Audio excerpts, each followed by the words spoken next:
Donald Trump may have failed to win the Nobel Peace Prize, but don't worry, Giuliani says he's found tons of stolen ballots in Oslo. This ain't over yet. This is just another day.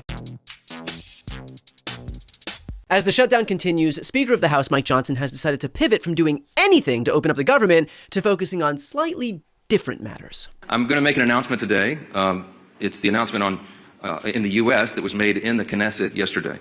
I'm proud to tell you that together with my friend Speaker Ohana of the Israeli Knesset, the equivalent of our Congress, we're going to embark upon a project together to rally speakers and presidents of parliaments around the world so that we will jointly nominate President Donald J. Trump for next year's Nobel Peace Prize.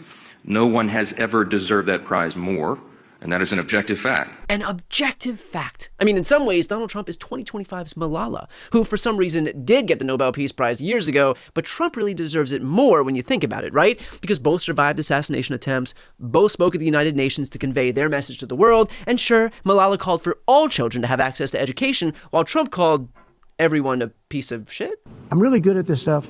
Your countries are going to hell. Yeah, a beacon of peace. No one deserves it more, and that's just a fact. It's an indisputable fact that no president has undertaken the work of saving lives and pursuing peace with such determination and with such remarkable success as President Trump. And some of that peace-pursuing diplomacy was on full display today at Donald Trump's cabinet meeting. Look, I'm very disappointed because Vladimir and I had a very good relationship, probably still do. I don't know why he continues with this war. This war has been so bad for him. He's going into 4 years of a war that he should have won that war in 1 week. You see, that's how badly Donald Trump wants to bring nations together. He is livid that Vladimir Putin's invasion of Ukraine took so long. Sure, maybe some other war-hungry leaders would chastise the invasion itself, but not Trump. He knows that the only war crime you can commit is dragging out the process of overthrowing a sovereign nation, when we all know that the annexation of a sovereign country should be something that gets done with no delay.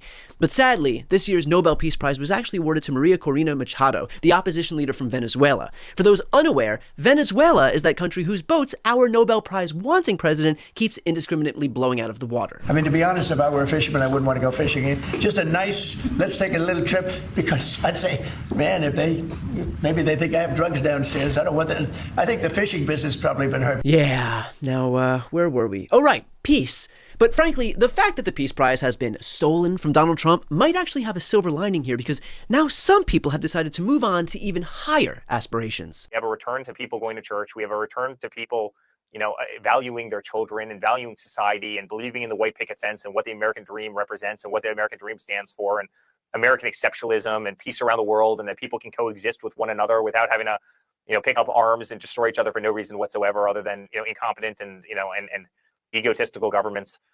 It's a beautiful time, and he will go to heaven for all of that. Wow. I guess Eric used one of his sham mobile phones to call the big man upstairs, and it turns out Donald Trump got an early acceptance letter to heaven. I can't wait to hear Donald Trump tell God how his streets are paved with the wrong type of gold.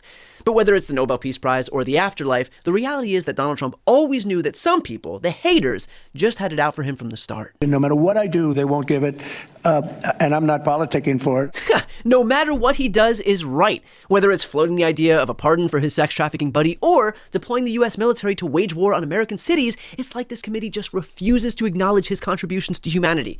I gotta say, too, the ability of this president, his family, and every one of his Republican cult members to paint Trump as some hapless individual is continually astonishing to me.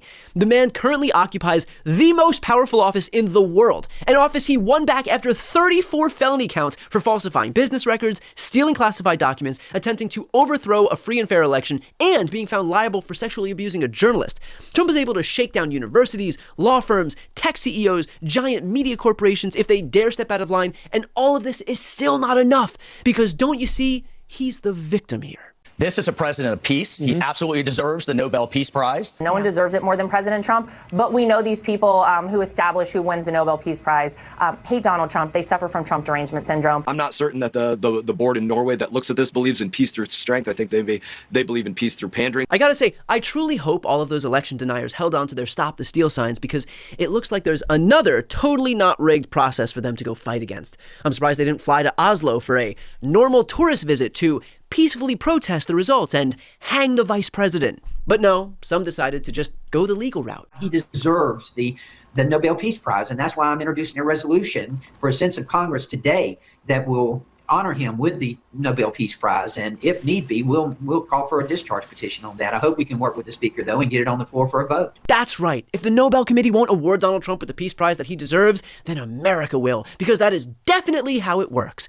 It's like last year's Super Bowl when the Chiefs seemingly lost to the Eagles until Republicans in Congress drafted a resolution to declare them the winners by a score of 100 to auto pen. I mean, even if Donald Trump does receive some credit for being the peacemaker in chief, it doesn't feel like people actually mean it. It's a glowing cover praising President Trump, but he hates it. The latest issue of Time magazine hails him for brokering the Gaza ceasefire. But the picture may be the worst of all time, Trump says on Truth Social. They disappeared my hair and then had something floating on top of my head that looked like a floating crown, but an extremely small one. Oh my God. Donald Trump isn't pissed that they made him look like he's wearing a crown. He's pissed that the crown is too small. I guess if you want a magazine cover done right, you have to order your own White House to do it yourself. At least they didn't show the world how his neck really looks like a geriatric vagina. Look, maybe it's just me, but there is something about bitching and moaning your way into an award that kind of diminishes the importance of actually receiving it, which is a lesson that I learned the hard way after high school when I bitched and moaned my way into being handed the guy with a surprisingly large penis award. I don't know, it was just something about demanding it that kind of made it feel less special than I'd hoped. Despite what the president and his rectum dwellers believe, Donald Trump did not lose the Nobel Peace Prize any more than Diddy did.